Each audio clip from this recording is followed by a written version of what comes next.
আসসালামু আলাইকুম। আশা করি সবাই ভালো আছেন। Welcome back to my channel Rupa's cooking world. আমি আপনাদের সাথে একটা নতুন রেসিপি শেয়ার করব।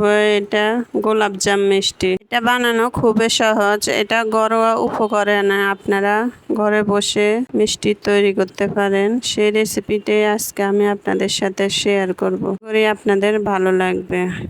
তাহলে রেসিপিটি শুরু করা যাক।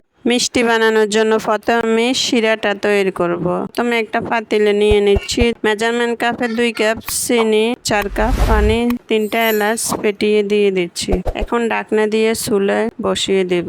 2-3 বার বলক আসার পর আমি নেড়ে চেড়ে চুলাটা অফ করে শিরাটা একটা সাইডে রেখে দেব ঢাকনা দিয়ে। একটা বাটিতে 2টি ডিম ভেঙে নিয়েছি। এটা আমি ভালো করে ফেটিয়ে নেব। দিয়ে দিচ্ছি 2 চা চামচ পানি, দিয়ে দিচ্ছি 2 চা চামচ চিনি, দিয়ে ভালো করে আবারও ফেটিয়ে নেব। এখন দিয়ে দিচ্ছি 1 টেবিল চামচ রেগুলার রান্নার তেল, দিয়ে আবারও ভালো করে ফেটিয়ে নেব। ফেটিয়ে নেওয়ার পর আমি একটা সাইডে রেখে দেব। এখন একটা বাটিতে নিয়ে নিচ্ছি মেজারমেন্ট কাপে 1 কাপ গুঁড়া দুধ, নিয়ে নিচ্ছি হাফ কাপ ময়দা, দিয়ে দিচ্ছি 2 চা চামচ বেকিং সোডা। এটা আমি মিশিয়ে চেলে দিয়ে দিচ্ছি। হাত দিয়ে মিশিয়ে নিচ্ছি। মিশিয়ে নেওয়ার পর কেটে রাখা ডিম আমি একটু একটু করে দিয়ে সফট একটা ডো বানিয়ে নেব। দিয়ে দিচ্ছি 1 চা চামচ ঘি দিয়ে আবারও ভালো করে মিশিয়ে নিচ্ছি।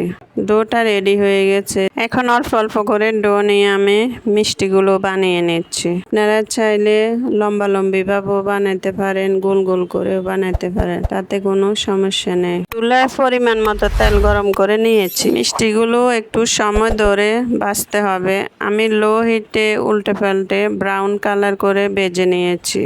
ভেজে নেওয়ার পর আমি উঠিয়ে চিনি শিরার মধ্যে দিয়ে দিচ্ছি। চিনি শিরা দিয়ে আমি চুলায় আবারও 10 থেকে 20 মিনিট জাল করে নিয়েছি লো হিটে।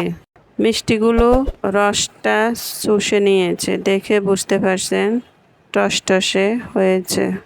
15 থেকে 20 মিনিট জাল করার পর আমি চুলা অফ করে এই মিষ্টিটা সারা রাত আমি ঢাকনা দিয়ে রেখে দিয়েছি। দেখে বুঝতে পারছেন মিষ্টিগুলা কতটা লোভনীয় হয়েছে, সবগুলো রস শুষে নিয়েছে। এখন আমি পরিবেশন করে দেখাচ্ছি আপনাদেরকে। মিষ্টি আপনারা দোকান থেকে না কিনে অল্প খরচে বাসায় তৈরি করতে পারেন। মাপটা ঠিক রেখে আপনারা এই মিষ্টি তৈরি করতে পারেন। রসে ভরা গোলাপজাম মিষ্টি। আশা করি ভিডিওটি আপনাদের ভালো লেগেছে। ভালো লাগলে একটা লাইক দিয়ে চ্যানেলটি সাবস্ক্রাইব করে রাখার অনুরোধ রইল। আজকের মতো এখানে বিদায় নিচ্ছি। আল্লাহ হাফেজ।